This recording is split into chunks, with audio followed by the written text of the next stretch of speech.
Hare Krishna.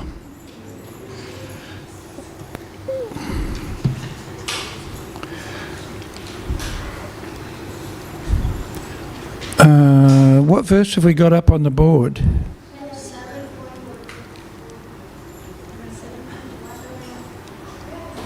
What number? 11. Let's have a look.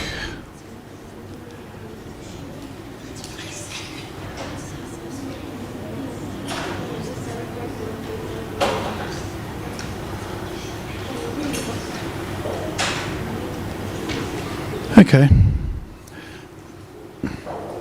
It's Lord Nityananda's appearance day.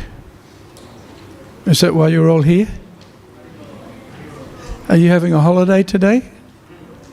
No school, huh? Okay, rightio. Could somebody get me Adi Leela Volume 1, please? Or it might all be in one.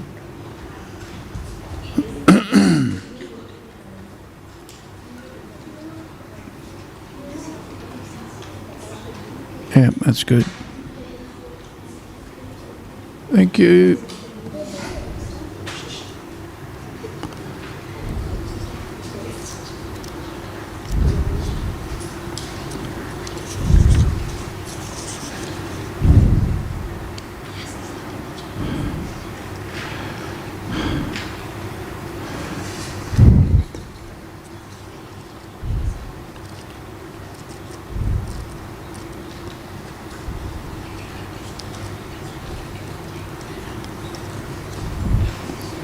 Okay. Can I have some katos, please?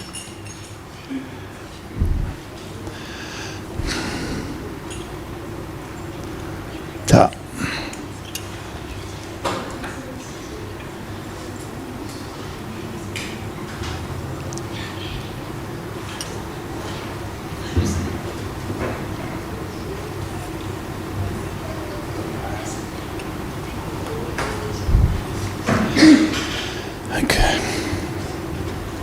Do you know how to play the mridanga, Hemant? Yeah? Any good? Are you good? You're okay. Jaya Radha Madhava Kunja Bihari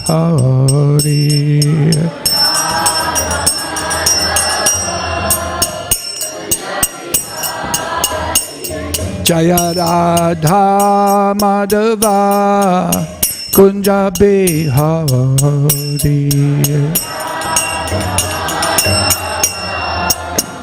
Kunja Bihari Gopi Jana Vallabha Girivardhari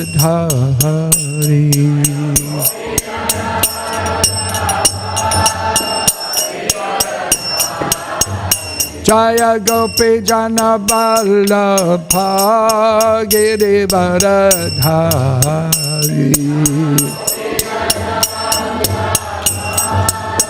Girivardhari Yashoda Nandana Praja Jana Ranjana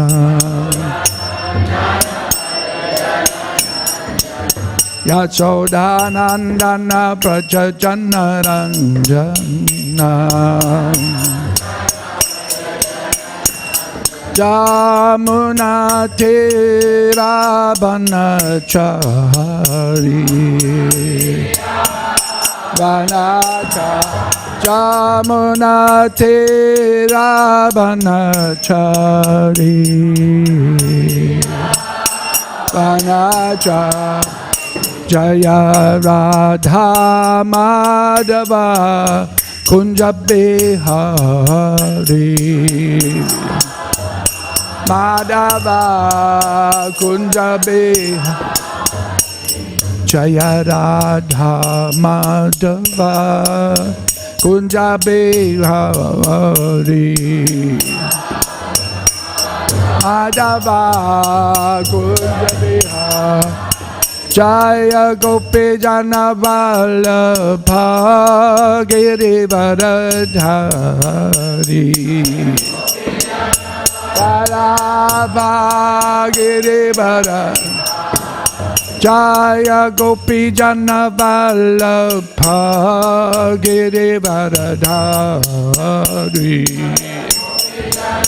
Vallabha Girivara Dhari Yashodanandana Braja Jana Ranjana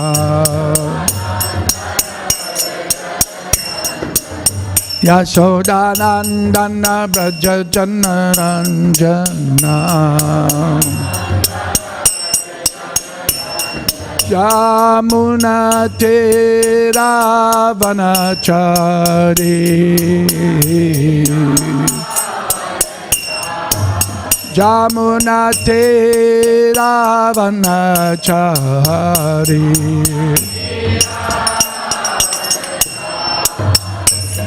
Jaya Radha Madhava Kunja Bihari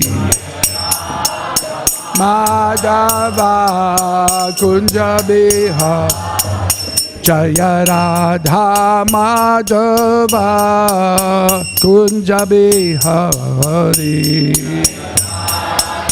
Madhava Kunja Bihari Jaya Shri Krishna Chaitanya Prabhu Nityananda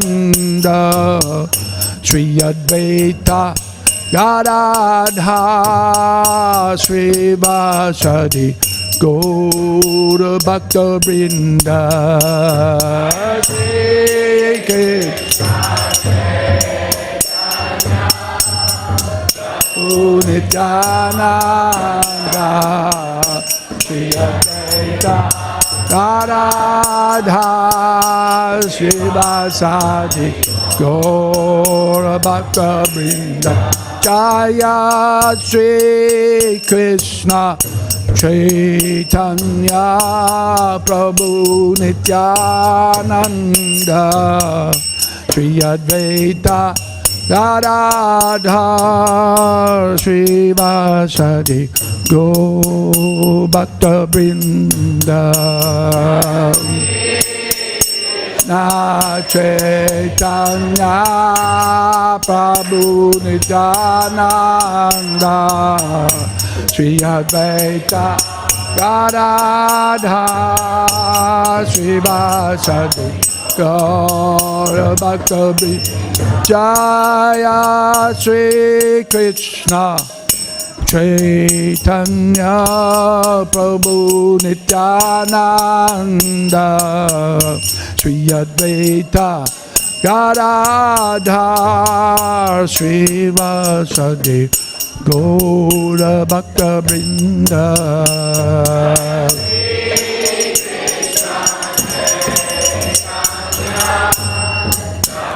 Nityananda Shri Advaita Gadadha Srivasadi Gaura Bhakta Vrinda Hare Krishna Hare Krishna Krishna Krishna Hare Hare Hare Rama Hare Rama Rama Rama Hare Hare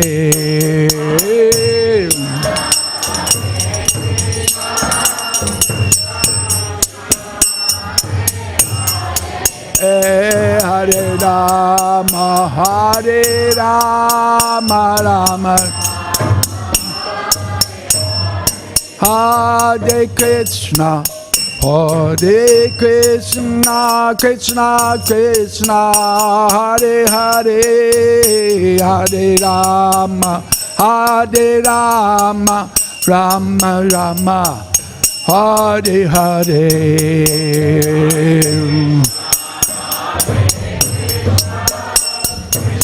Krishna Hare Hare Hare Rama Rama Rama Hare Krishna Hare Krishna, Krishna Krishna, Hare Hare, Hare Rama, Hare Rama, Rama Rama, Hare Hare.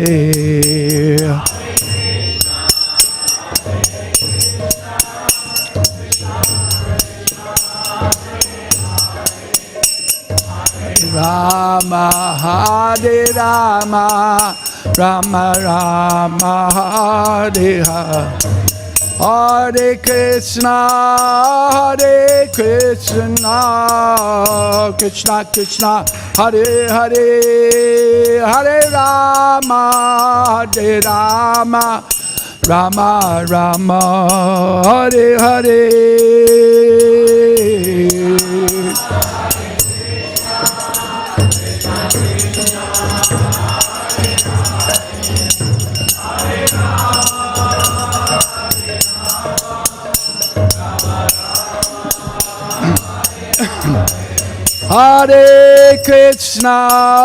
Hare Krishna, Krishna Krishna, Hare Hare, Hare Rama, Hare Rama, Rama Rama, Hare Hare.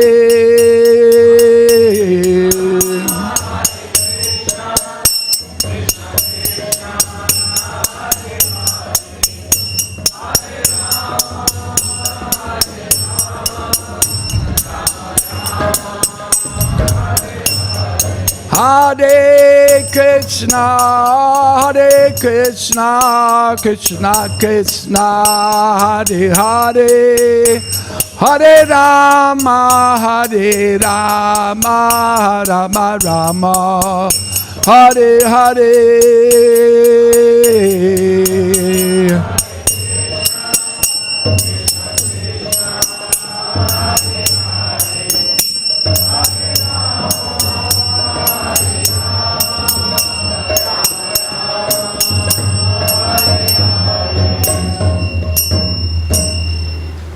Vishnupada Paramahamsa Parivajikacharya Ashto Tarasati Śrīmad His Divine Grace A.C. Bhaktivedanta Swami Maharaj Srila Prabhupada ki Jayam Vishnupada Paramahamsa Parivajikacharya Ashto Tarasati Śrīmad Srila Bhaktivedanta Saraswati Thakur Prabhupada ki Ananda Koti Vaishnava Vrinda ki Namacharya Srila Haridas Thakur ki Prem se kaho Shri Krishna Chaitanya Prabhu Nityananda Se Advaita Gadadhara Hara Srivasadi Gaura Bhaktapini ki jai. Shri Radha Krishna Kokopinath Shyama Kunda Radha Kunda Giri Govardhana ki. Shri Vrindavan Dham ki. Shri Mayapura Navadvip Dham ki. Shri Purushottam Kshetra ki. Shri Ganga Mai ki jai. Shri Jamuna Mai ki jai. Bhakti Devi ki jai. Tulsi Devi Maharani ki jai. Harinam Sankirtana ki jai. Grantaraj Śrīmad Bhāgavatam ki jai. Sri Nityananda Balaram Appearance Day ki jai. Nitai Gaura Premanandi. All glories to the assembled devotees. All glories to the assembled devotees. All glories to the assembled devotees. All glories to Sri Sri Guru and Gauranga. All glories to Srila Prabhupada.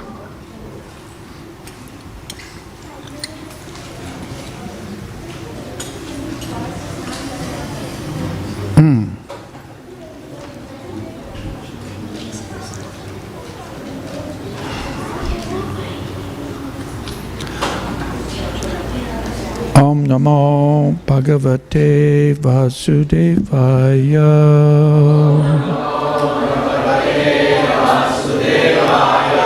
Om Namo Bhagavate Vasudevaya.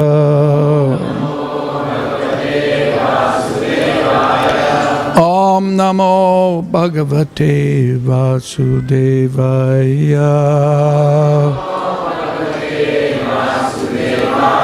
Om Namo Bhagavate Vasudevaya.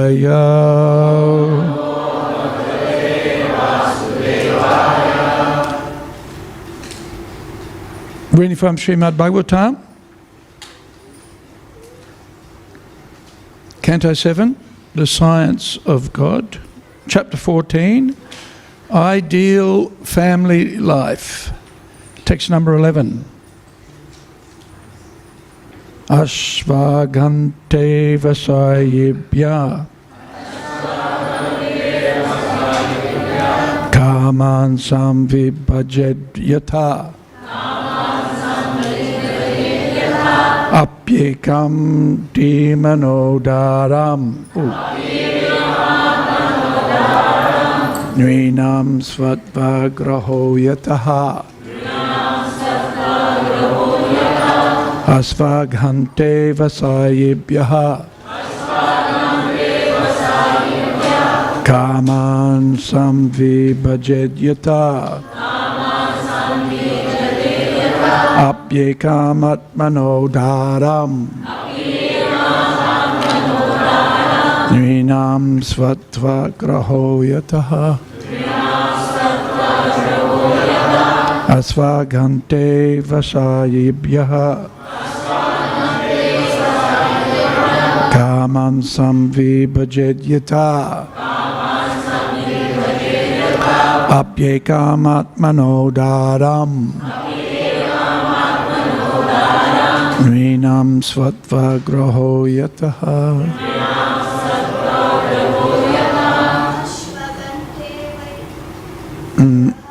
We should let the adults go first, boys later, okay?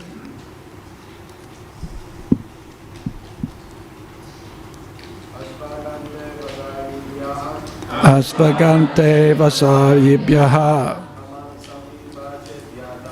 Kaman samvibhajedyata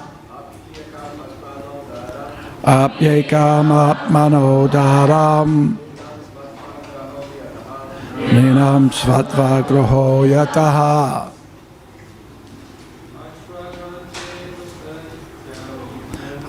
Asvagante vasayibhyaha Kaman samvibhajedyata Apyekamatmanodaram Nrinam svatvagraho yataha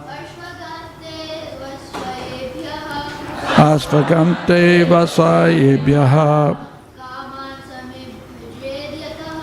Kaman samvibhajedyata Apyekamatmanodaram Nrinam svatvagraho yataha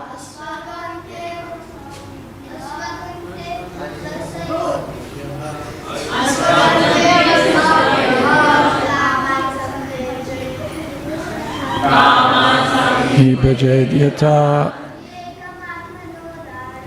Apyekamatmanodaram.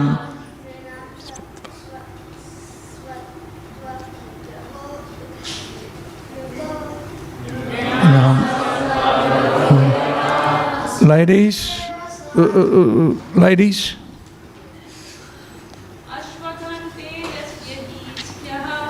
Asvagante Kaman samvibhajedyata Apyekamatmanodaram Nrinam svatvagraho yataha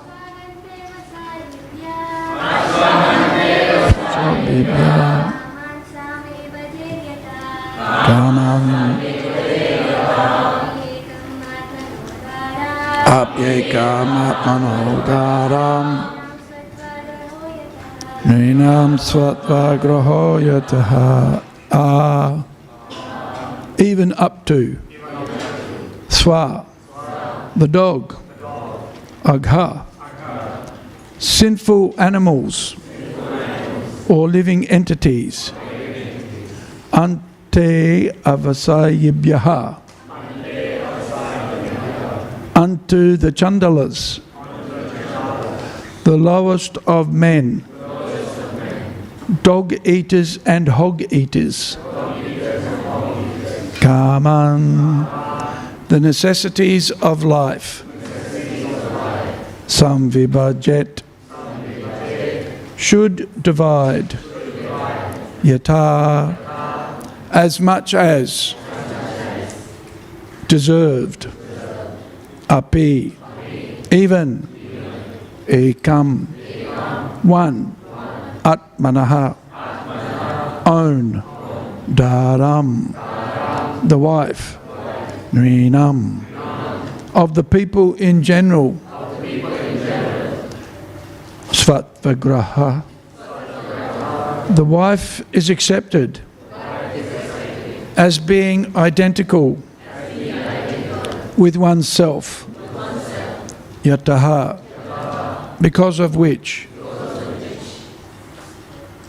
dogs, fallen persons and untouchables, including chandalas, dog eaters, should all be maintained with their proper necessities, which should be contributed by the householders.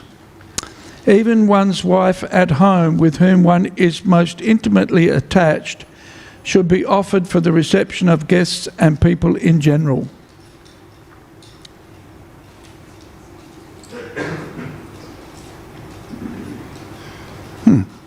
Purport. Although in modern society the dog is accepted as part of one's household paraphernalia, in the Vedic system of household life, the dog is untouchable as mentioned here.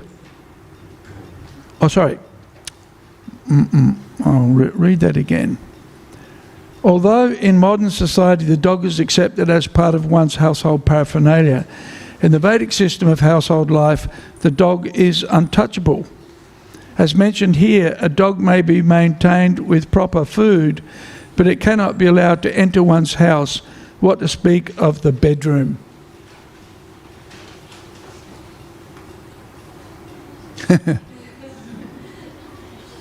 You know, I saw an article, or I saw the heading of an article somewhere yesterday, and it was about, it might have been the New York Times, and it was about how you can sleep with your dog. So, we're living in a topsy-turvy world. Outcasts or untouchable chandalas should also be provided with the necessities for life. The word used in this connection is yatha, which means as much as deserved. The outcasts should not be given money with which to indulge in more than they need, for otherwise they will misuse it. At the present moment, for example, low-class men are generally paid quite amply, but instead of using their money to cultivate knowledge and advance in life, such low-class men use their extra money for wine drinking and similar sinful activities. As mentioned in Bhagavad Gita, chapter 4, text 13, Chatur Vanyam Maya Shrishtam Guna Karma Vibhagashaha. There must be 4 divisions of human society according to the work and qualities of men. Men with the lowest qualities cannot do any work that requires higher intelligence. However, although such a division of men must exist according to their quality and work, it is suggested herewith that everyone must have the necessities of life. The communists of the present day are in favour of supplying the necessities of life to everyone, but they consider only the human beings and not the lower animals. The Bhagavatam's principles are so broad, however, that it recommends that the necessities of life be supplied to everyone, man or animal, regardless of good or bad qualities. The idea of giving even one's wife to the service of the public is that one's intimate relationship with his wife, or one's excessive attachment for his wife, by which one thinks his wife to be his better half or to be identical with himself, must gradually be given up. As formerly suggested, the idea of ownership, even of one's own family, must be abandoned. The dream of material life is the cause of bondage in the cycle of birth and death, and therefore one should give up this dream. Consequently, in the human form of life, one's attachment for his wife should be given up as suggested herein.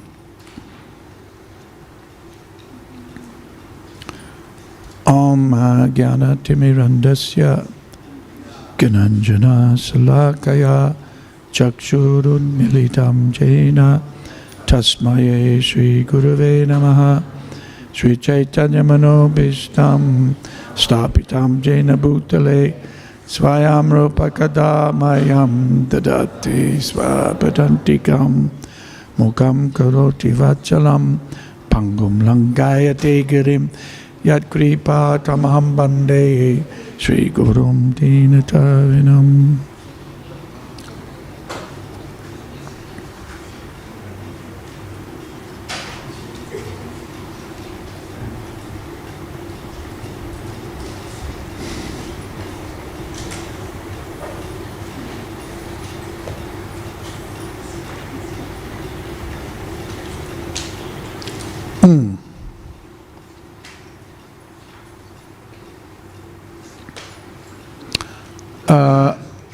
Prabhupada would often quote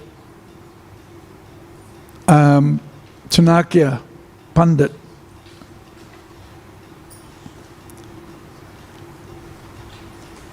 Atmavat sarva bhuteshu,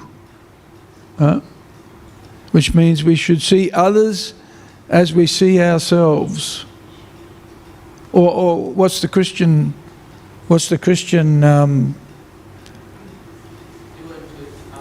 do unto others as you would do unto yourself. Right?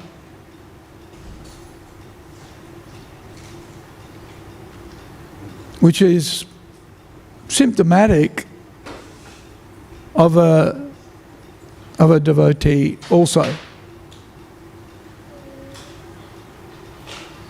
So here it's mentioned in particular, we've got swa. What's swa? Mentioned here in the verse. What's swa? Dog. Yeah, dog. And even agha. Agha means what? Right, we have agha sura. Right? Agha means sinful. Animals or living entities.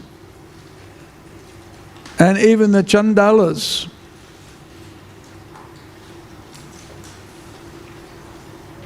And here it's described as dog eaters and hog eaters.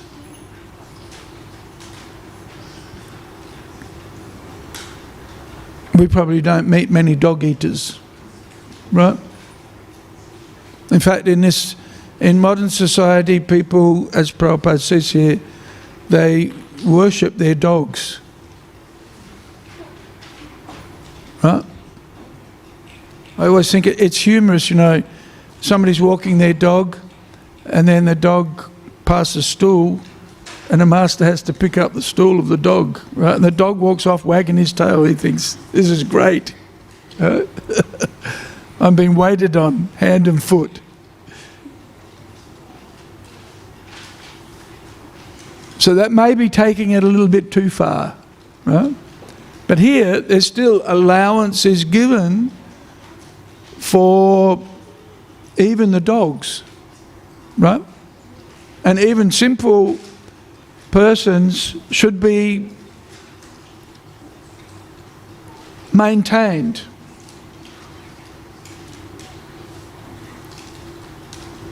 Now, this assumes, from reading this, we can assume here that this family life is for those who are quite well off, right? And who are in a position to maintain and support others.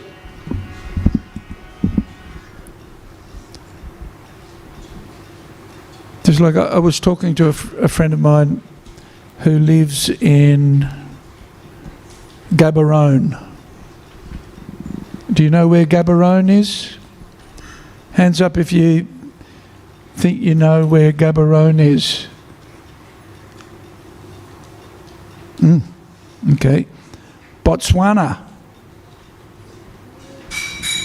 That's where Swarupa Shakti comes from. Botswana, right? And we were talking about his situation, and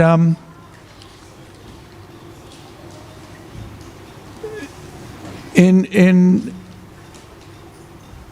his household, he has 3 servants or 3 helpers, right? Just like, how many of you here have got servants? Please raise your hands. Okay, everybody's laughing. Okay, what about at home? Your family at home in India, how many of you got servants? Raise your hands. Most everybody. Yeah. When I go and visit my friends in India, they all have servants. Right? Certainly some household help. Those who are better off have cooks. And those who are quite well off have 2 cooks. Right? And families that have been associated with their family for sometimes generations. Right? And so even though they're servants, they're still looked after. Get the idea? So we can imagine here, this is the kind of setting that's being described. Living in Australia, you're your own servant, right? Or sometimes, you know, the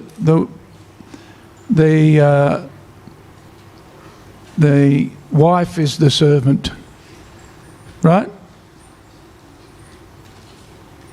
The children and the husband all think that mum is the order supplier, right? Is that true? Does that happen? Everybody's silent. Yeah.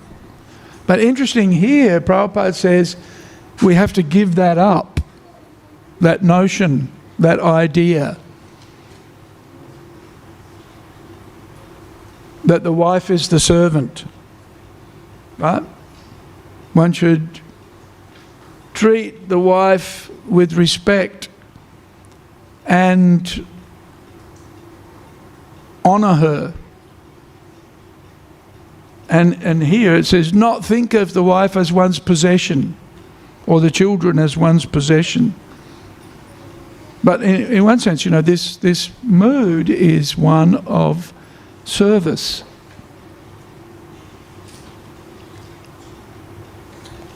And of course, you know, there is an appropriate, what shall we call it, demarcation of responsibilities in the household. Very often.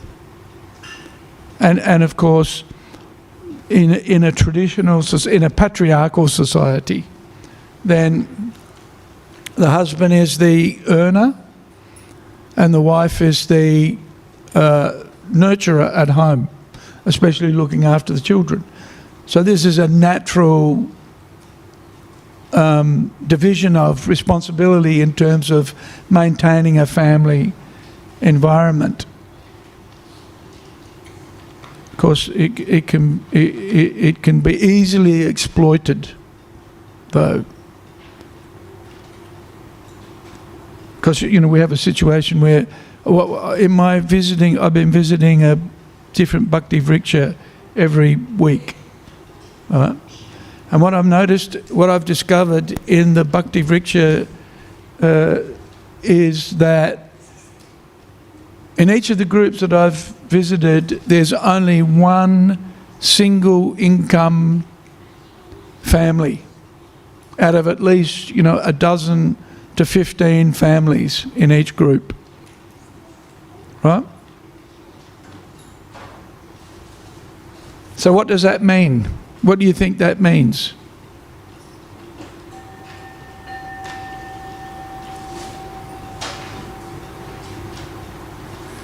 What's the purport of a double income family?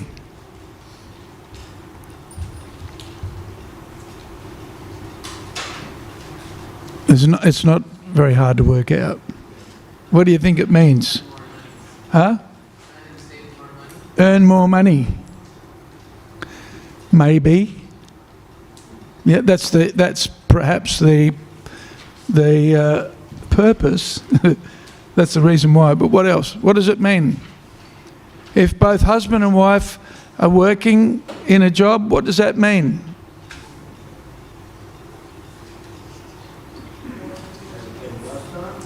Huh? Have a better lifestyle. Have a better lifestyle. Okay, ladies, tell me. What does it mean? More what? More material needs? That's right. It very often means the women are working twice as hard. All the women are nodding and the men are... No, very often that's what it means. Realistically, it means, first of all, it means that everybody's working hard. Right, that's incredible when you think about it. It means those devotees are working 38 hours a week, mostly, and we expect them to chant 16 rounds every day, plus they have to study Prabhupada's books. So that means those families are working incredibly hard, aren't they? Yeah, everybody's nodding. We're working hard. I'm surprised that you're here. Although there's another article I read yesterday about people who are working 2 jobs, and they make sure that they get work from home jobs. They never get work in the office jobs, right? And so that way they're actually able to do 2 jobs. If they're very efficient, they can do 2 jobs and earn a double income for themselves, right? But of course that means, working like an ass, right? Just working very, very hard, like a donkey. And no time for spiritual life, practically speaking. But it really is, we should offer our respects and obeisances to the householder devotees who both husband and wife are working and they're chanting their rounds, they're studying Prabhupada's books, they're maintaining their family, their children, and their social status. Those devotees are working very, very hard. And especially, we know, the wives are working a lot, and possibly more than the husbands.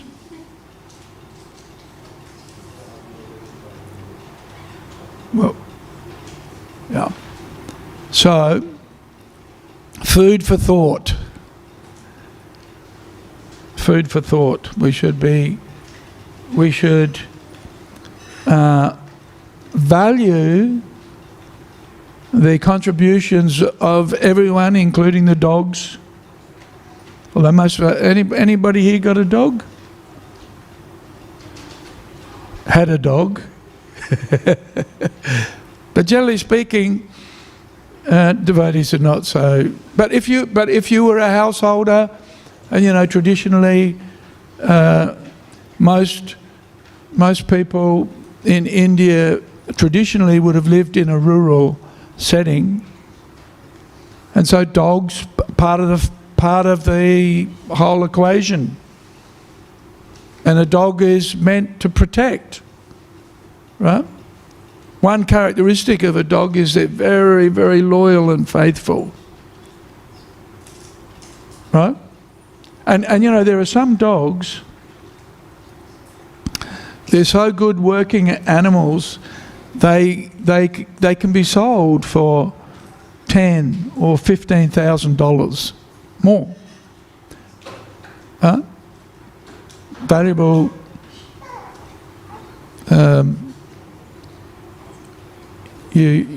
a well-trained mustering dog can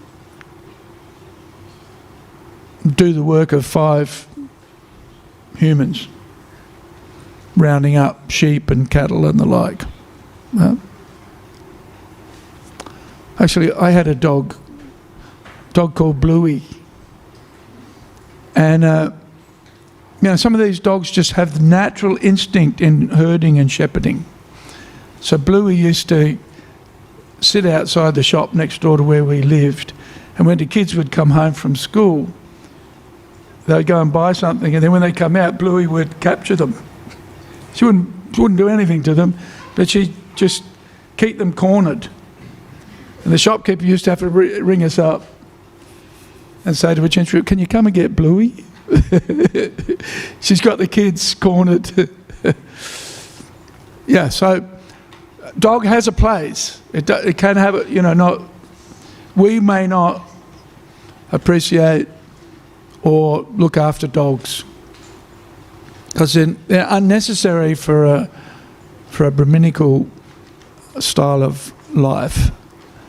But still here, the Bhagavatam says we should look after the dogs. Why? Because they have their place. Every living entity has their place and their opportunity to render service to Krishna. And so in that context, they should be looked after. And so, and especially here, the wife is mentioned as the responsibility of the householder to honour and respect and protect. Huh?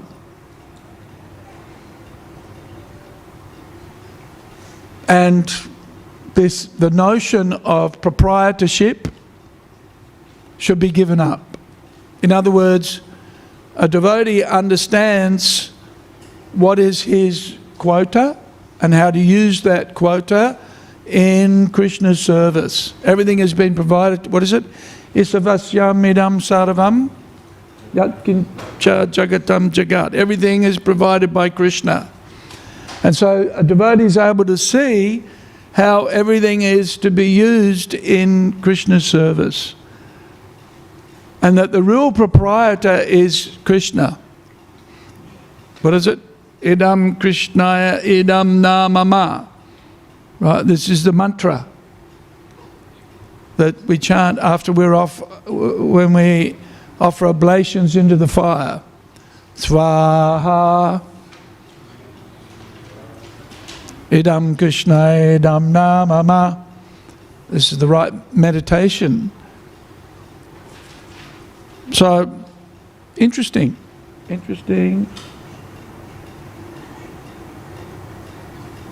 Yeah. Although such a division of men must exist according to their quality and work, right? What is that referring to? A division of men must exist according to their qualities and work. What's that referring to? Varnashram. Varna and ashram. 4 basic working qualities or propensities and 4 ashrams. And what's the ashram that's being referred to here? Grihastha. Yeah, that's why this chapter is called Ideal Family Life. So, even though there's divisions, everybody should be looked after. Right? Really important. Everybody should be looked after. No exploitation, but proper engagement. Right? proper engagement. And that's not exploitation. That opportunity to exercise one's natural propensities is a pleasure for the living entity. But you see it with the bullocks. The bullocks generally don't like to work. Or, put it this way, a bit like children, come on, get going. Get up. Do something. Oh, leave me alone. Right? I didn't ask to be born. It's all your fault. But what I've noticed is when the bullocks start working and they have to do some strenuous work, after they've put their effort into doing something, they're very happy, they're very satisfied, and they're peaceful. We have natural inclinations to work. And Prabhupada quotes the verse, Chaturvanya maya shrishtam guna kama vibhagasaha. Right? So according to our guna, the quality, the modes of material nature that we're influenced by, and our karma, the work ascribed to each one of those qualities, when we're engaged in that way, then we're happy. And especially if we're engaged in that way as a servant of Krishna. That's what really makes us happy, because that's our natural position. Prabhupada gives the example, like a fish out of water.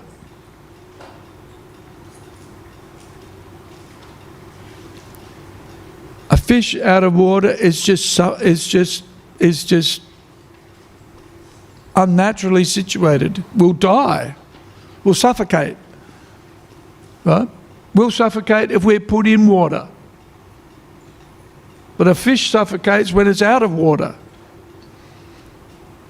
So when we're engaged in Krishna's service, then we'll naturally be happy.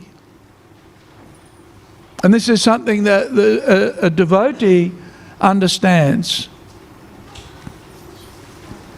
So, let's put away the Bhagavatam. Let's have a look at Lord Nityananda, shall we? Does anybody have any comments or questions about this verse from the Bhagavatam?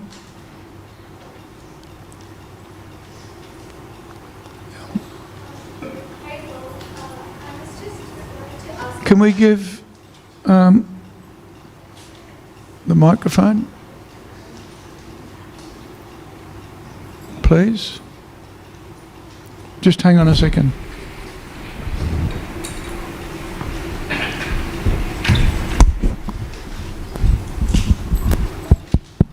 Yep. Haribol. Hare Krishna. I wanted to ask about the definition of the untouchables. Yes. So would that include all meat eaters, or is it just dog eaters and hog eaters? All. Yeah. Okay. So then why is like one type always the thing that's specified? In every verse it's always dog eaters and hog eaters, at least in the I wouldn't say every verse.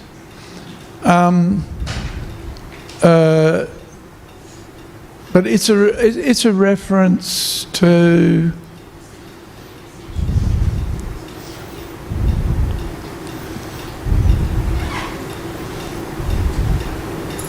a specific class of,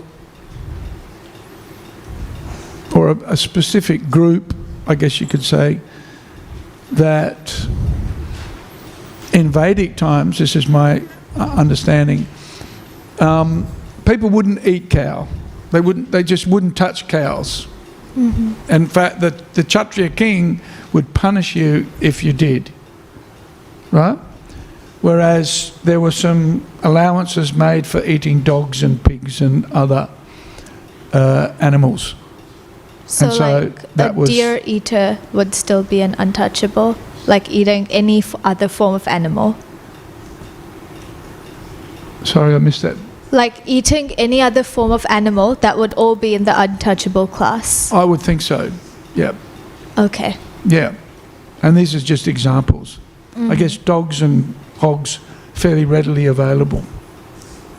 Right?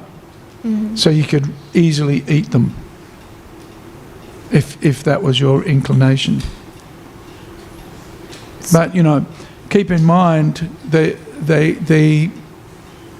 social norms of Vedic culture as it's described, this would be an oddity, right? Or this wouldn't be considered the norm. It's considered low class. I just never understand the differentiation made between people who would eat a cow versus people who would eat other animals. Just because I understand the idea of Gomata and her providing the milk for you, but is it not a sort of worse mindset to have more compassion for animals that are useful for you, or provide something for you, and therefore I can offer more compassion to them, and therefore eating them is worse objectively than eating another animal that is perhaps less useful? I think eating any animal is considered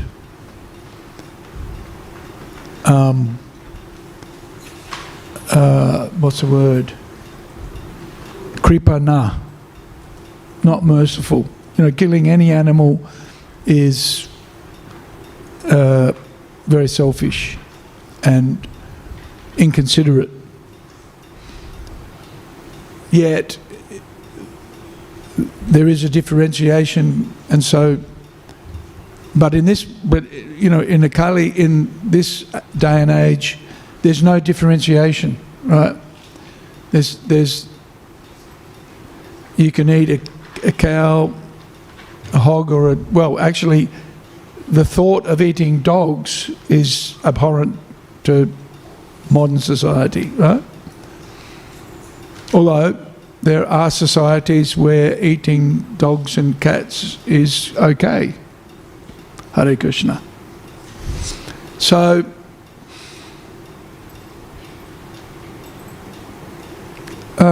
it's something you just have to get used to, right? You know, I guess 40 years ago I used to think, hogs and dogs, what's that all about? Now I don't worry about it. It's considered low class. And at least in the Vedic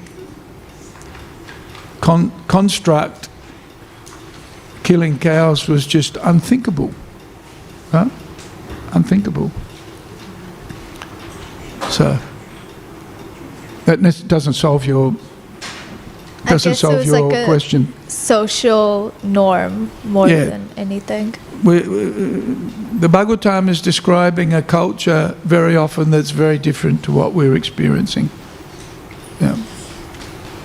Is that like an ideal culture, or is it just a different one?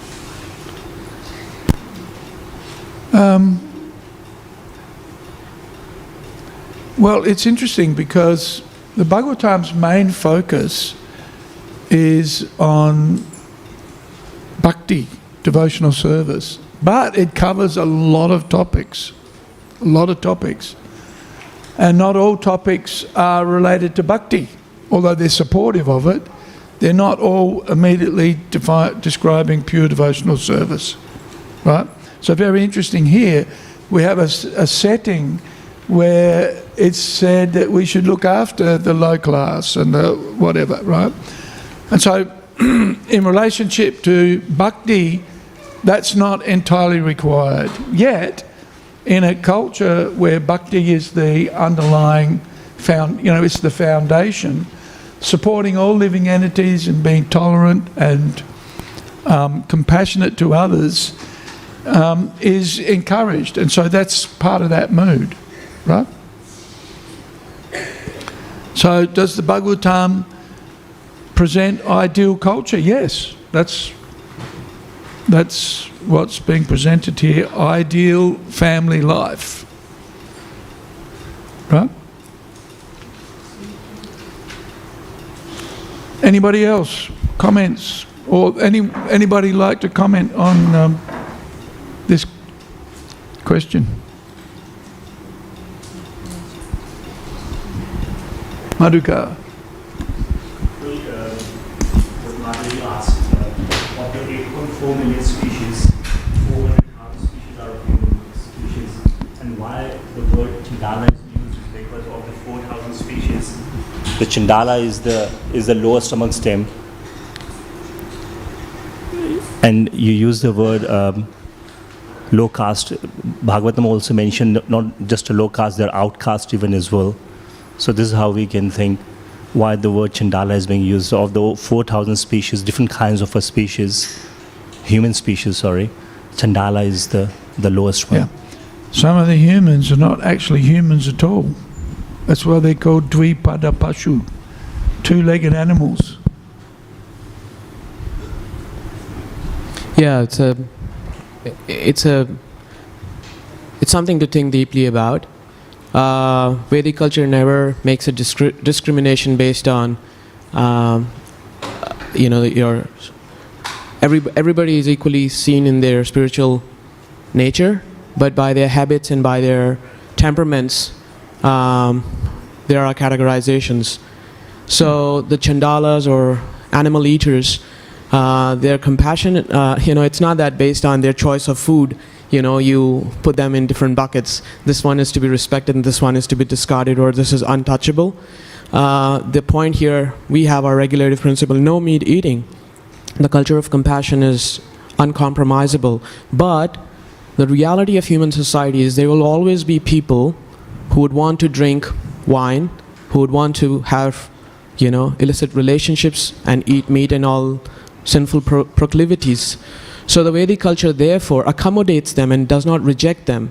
If you wish to engage with your natural sinful propensities, if you engage them in certain way, then gradually even that can be overcome. The Bhagavatam actually, very famous verse, Kirata Hunandra Pulinda Pulkasha Abhira Shumbha Yavana Khasadaya Ye Anya Chapapa Yadupashraya Ashraya Shuddhyanti Tasmai Prabhu Vishnave Namaha. Shukadeva Swami says this is the power of the devotees of the Lord, that even the most sinful breed of men can become completely purified, including the Chandalas, dog eaters, if they associate with devotees.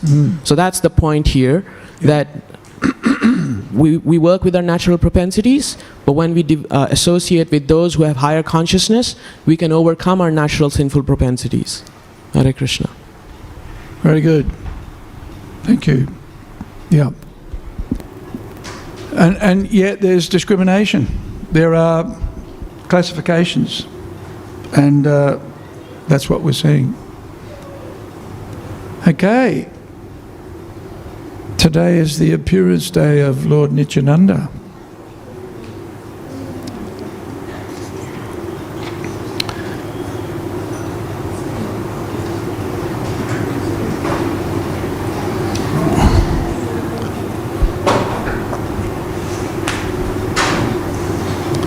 Let's read a little bit from let's continue on in this mood of serving the devotees.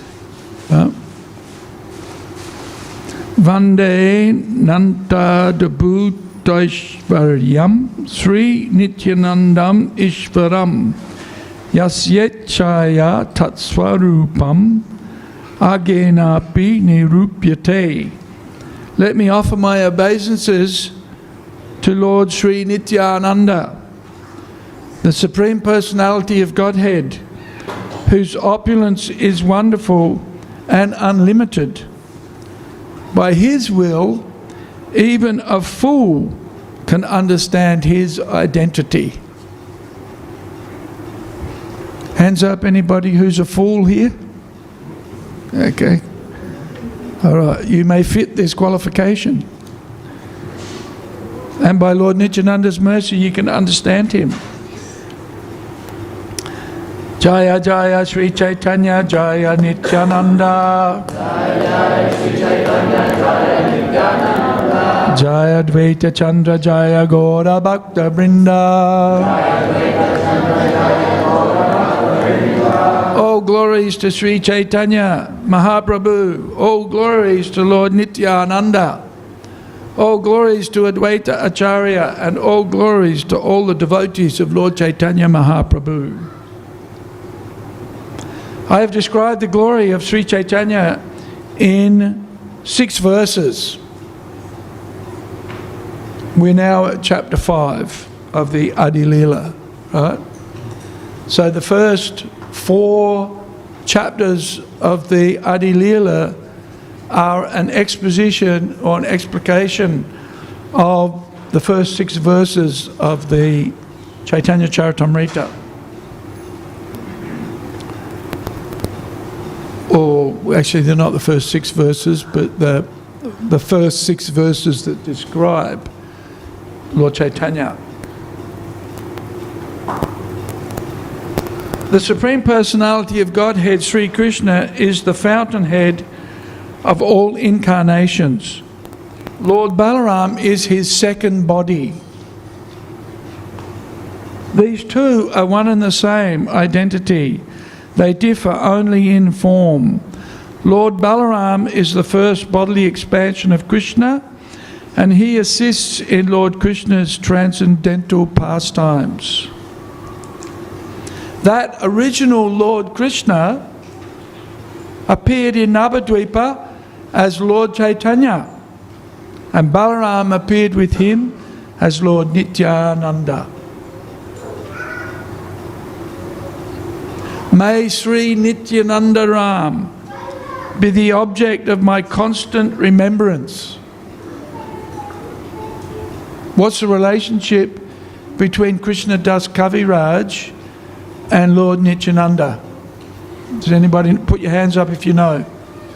If you think you know. What's the relationship? Loudly. Yes, yes. Nityananda, Lord Nityananda is the initiating guru of Krishnadas Kaviraj. Interesting, huh? So, he's praying, as any disciple would, may my guru be the object of my constant remembrance. Sankarshan, Seshanaga and the Vishnus who lie on the Karana ocean, Garbha ocean and ocean of milk are his plenary portions and the portions of his plenary portions. So what does that mean?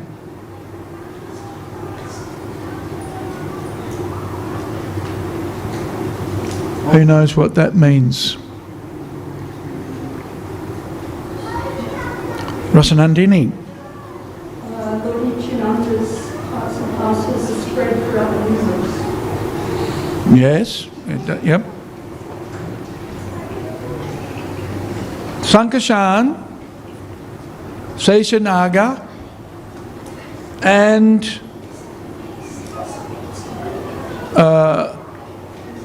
Karana Dakasaya Vishnu, Garbha Dakasaya Vishnu, and Jira Dakasaya Vishnu, that's the super soul, the form of the Lord from which the lotus sprouts, from whom Lord Brahma comes, that's Garbha Dakasaya Vishnu, and Karana Dakasaya Vishnu, that's Mahavishnu. So Mahavishnu is the form of the Lord who lies down in the Karana Jal, the causal ocean, right? Which is situated in a cloud, right, that covers the spiritual realm. And what's in the cloud? What's always in clouds? What's in clouds? Water, yeah. So the Karana Jal, the causal ocean, is the water in which Karana Dakasaya Vishnu resides. On who? Who's he resting on? Yeah, well here, Seshanaga. So, Lord Nityananda is the source of all of these incarnations, because he's non-different from who? Lord Balaram, yes. He's also known as the Adi Guru. He's our guru. So he's Krishnadas Kaviraj's guru, but he's also our guru as well. Siksha Guru, not Diksha Guru. But for Krishnadas Kaviraj, both. Siksha and Diksha Guru. Lord Balaram is the original Sankarshan. He assumes 5 other forms to serve Lord Krishna. He himself helps in the pastimes of Lord Krishna, and he does the work of creation in 4 other forms. He executes the orders of Lord Krishna in the work of creation, and in the form of Lord Sesha he serves Krishna in various ways.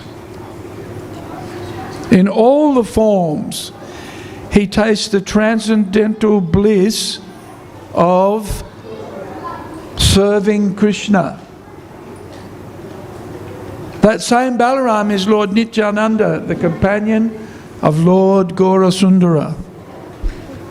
I've explained the 7th verse in 4 subsequent verses. By these verses all the world can know the truth about Lord Nityananda.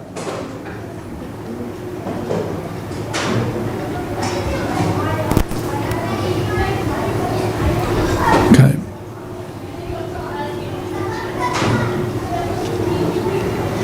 Can we... Oh, I guess we've got to have that door closed. Open.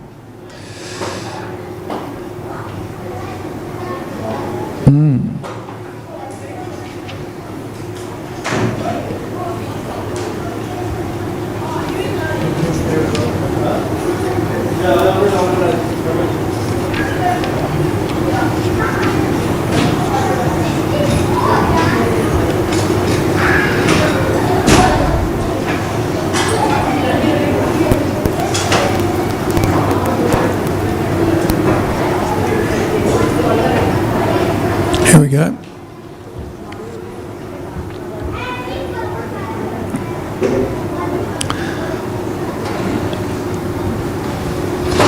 This is a statement in relationship. This is a statement in relationship to Krishna.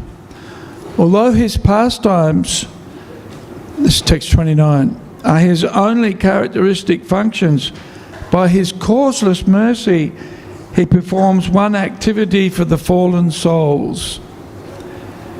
He delivers the fallen living entities by offering them the 4 kinds of liberation: Salokya, Samipya, Sashti and Swarupa. Swarupya.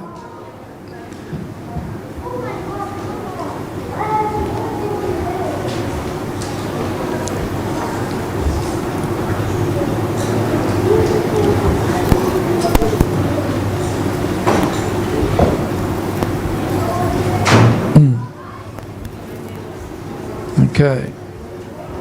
So I'm going to share with you something that I've been thinking about.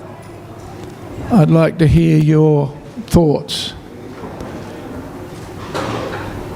Lord Balaram is always serving Krishna, and he does so through these various expansions. He gives the living entities an opportunity to regain their eternal position as a servant of Krishna in the Vaikuntha realm, as is mentioned in this verse that I just quoted, text 29.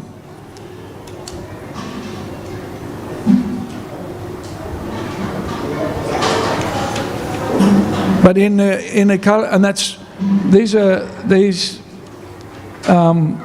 liberation, these 4 kinds of liberation, Salokya, Samipya, Sashti and Sarupya, are actually not attractive to the devotees, because by the performance of devotional service one can be elevated beyond these positions of liberation and be elevated into a role or a relationship directly with Krishna. And so these liberations are not attractive to the bhaktas, the devotees, especially the devotees of Lord Chaitanya. And it's interesting to note that Advaita Acharya and Lord Nityananda, they're both Vishnu Tattva. In other words, they themselves are expansions of the Supreme Personality of Godhead. Advaita Acharya is the incarnation of Mahavishnu, ultimately, and Lord Nityananda is his source, originally Lord Balaram. Yet, Lord Nityananda and Advaita Acharya are dedicated to the service of Sri Chaitanya Mahaprabhu. And what was their service? What did Advaita Acharya and Lord Nityananda do in the service of Lord Chaitanya? Does anybody know? What did they do? What did Lord Chaitanya instruct them to do? To preach. Yes. In what way? Huh? Chant the holy names. They were preaching. They were preaching. And how did they preach? Yeah, what else?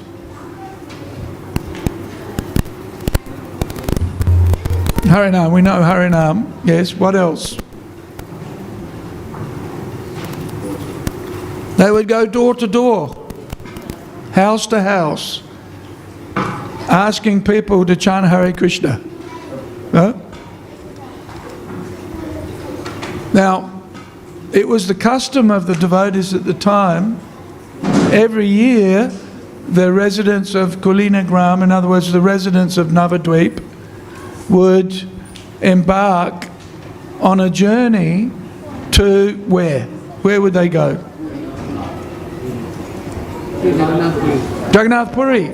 Yeah, every year. Because Lord Chaitanya, when he'd taken sannyas, he had, on the request of his mother, gone to Jagannath Puri. Right, so at least it was the tradition. It was the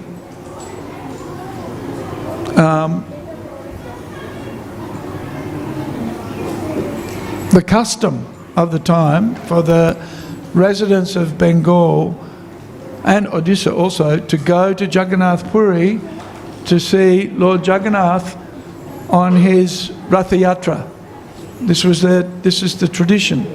Even like we see here, sometimes the devotees like to go on a yatra and they'll go to Jagannath Puri, right? I think it's kind of every Hindu has to go to Jagannath Puri for Ratha Yatra once in their life, right? If you don't, then you've misused the human form of life. Now, so every year the devotees would go, and of course they would then get the opportunity to associate with Lord Chaitanya. They'd see Lord Jagannath, but they'd also get to be with Chaitanya Mahaprabhu and relish. What would they relish in the association of Lord Chaitanya? What would they relish? Kirtan, yeah. Chanting, dancing, philosophy, then prasadam. Right? Philosophy first, then prasadam. Yeah. And of course this is our standard program when you think about it. Kirtan, philosophy, prasadam. So, one year, Lord Chaitanya took Lord Nityananda and Advaita Acharya aside. And what did he tell them? He revealed his innermost heart, his feelings, his mood. And what did he tell them? Does anybody know?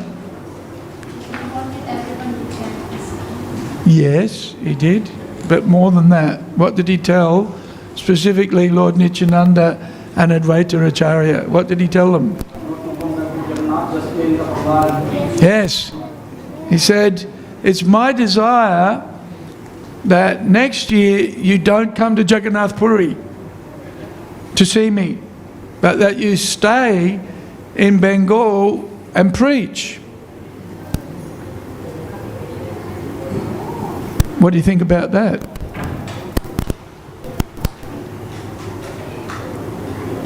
What does that tell us? What was Lord Chaitanya's most important consideration?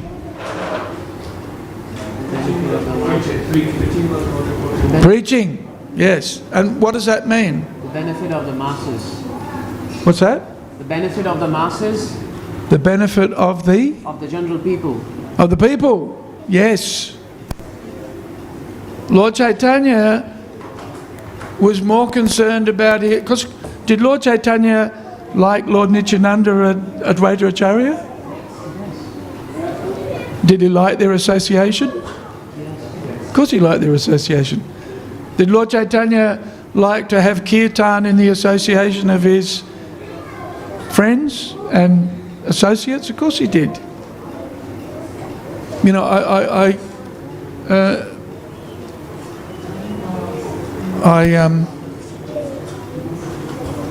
Ajit Rupa tells me there's any of you people on Facebook?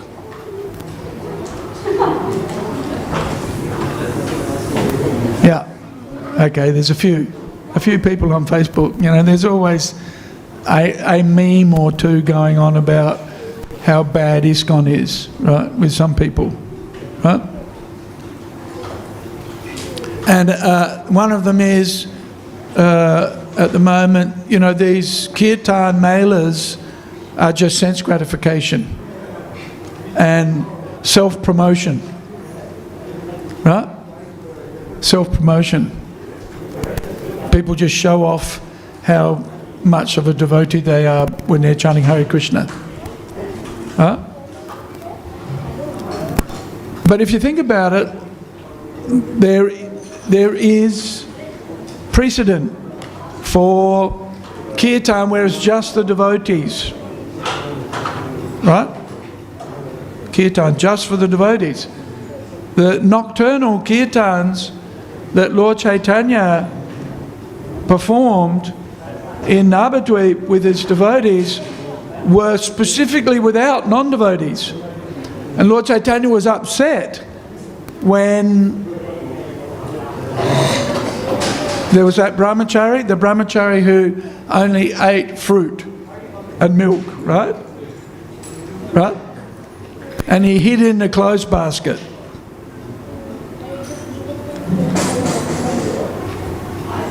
Must have been a big clothes basket, right? Or he was a little Bengali, or both. But he hid in the clothes basket. But Lord Chaitanya was so sensitive to the mood and the atmosphere of the kirtan that he sensed there's a non-devotee here. Right? And then kicked him out. When they discovered he was hiding in the clothes basket, they kicked him out. Right? But he was so broken-hearted. And you know, there was an exchange, and eventually he was allowed in, because he's obviously a devotee. But interesting, there is a precedent. You know, I was At the Govardhan retreat last year, I was talking to a devotee. Her name is Prabhupada Priya, and she was a student of mine in the spiritual leadership course that we taught online last year, and it's the first time I got to meet her in person. But she was telling me how she was uncomfortable with the sit-down kirtan, right? Sit-down kirtan. And I could sympathise with her because, you know, if we sat down with a harmonium and mridanga and kartals and just had kirtan, the temple president would come along and say, haven't you guys got any service? What are you doing? Right? And for us, kirtan was, we were comfortable with going out with Korma Prabhu on the street Friday night or Saturday night, or even when I joined the temple, we were going out on Harinam every day in a build-up to Korma being arrested and put in jail. And I couldn't wait. You know, when I arrived in Melbourne, Balaram and Bhagavad-Acharya were every day giving Korma a pep talk about why he should go to jail. And I was thinking, what's wrong with these Hare Krishnas, you know? We're supposed to go out and chant, and the whole idea is to put Korma in jail. What's going on here? Anyway, as it turned out, it was a brilliant stroke of genius because we got so much publicity, right? And that night, the Hare Krishna, the Harinam party was on television, and Korma being arrested and put in a paddy wagon, then taken to Pentridge. We got so much sympathy from the broader public as a result of that. But the mood was, we chant Hare Krishna for the benefit of others, right? Which was also Lord Chaitanya's mood, right? He would perform the nocturnal kirtan for the internal purification of the devotees, and for the relish and the enjoyment of chanting Hare Krishna.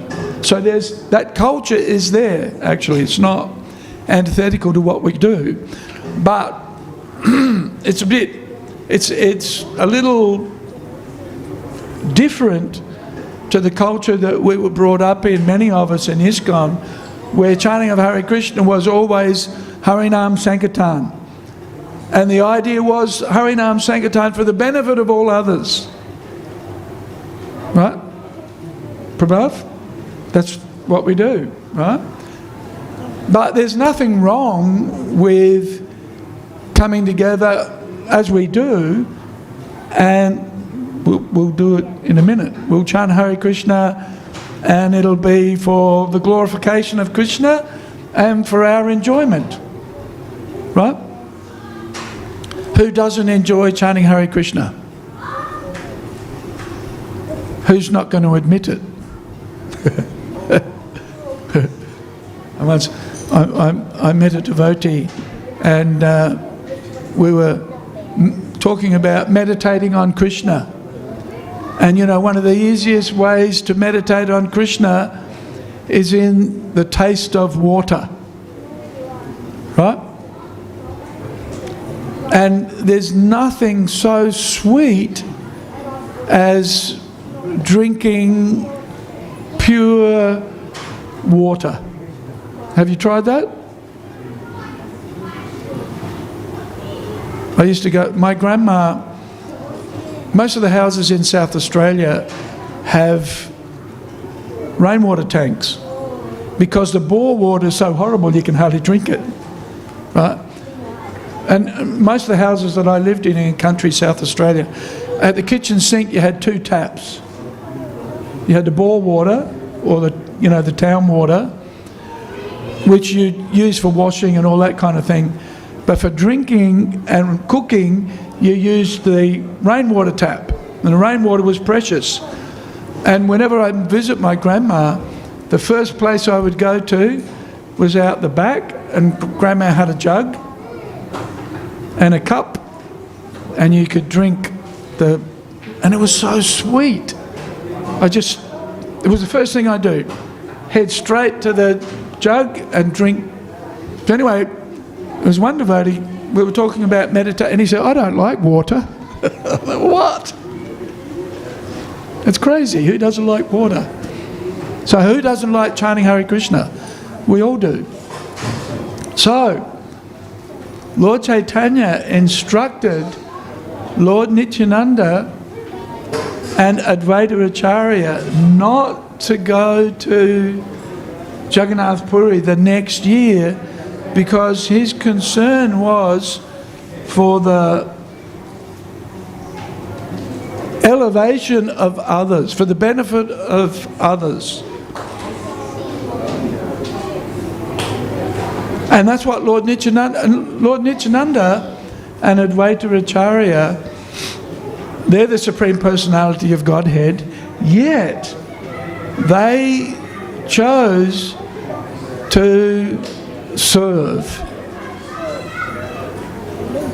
And as is mentioned here in the Chaitanya Charitamrita, that relish or that taste of service without personal consideration, but it may be valid, and it is valid, that if we're performing our devotional service just for self-promotion, right? Well, still got 2 minutes. Relax, okay? Bhaktiman is a very punctual, he's the epitome of head pujari, right? Likes to make sure that everything's on time, even when he's got a team of pujaris who are not. It's a great test. A test of tolerance for the head pujari. And I can tell you, he's more tolerant than a Chincharupa. So, we may perform our devotional service with a bit of pride, and that's not really desirable. Huh? We may be criticised for showing off in the kirtan, and we shouldn't do it. Our mood should always be, as is epitomised by Lord Nityananda and Advaita Acharya and Lord Chaitanya, should be for the benefit of others. Right? This is the Gopi Bhava that the Shad Goswamis were absorbed in. The mood of the Gopis was to, and following in Radharani's footsteps, and this is Radharani's mood, is to bring others closer to Krishna. Right? Even we see that in the Sikshastika. And Lord Chaitanya prays, even if you make me broken-hearted, this is Radharani's mood, even if you make me broken-hearted by ignoring me and showing your attention to others, I'm still your servant. Right? So interesting, Lord Chaitanya instructed Advaita Acharya and Lord Nityananda to stay in Bengal and preach out of concern and compassion for the fallen souls. Huh?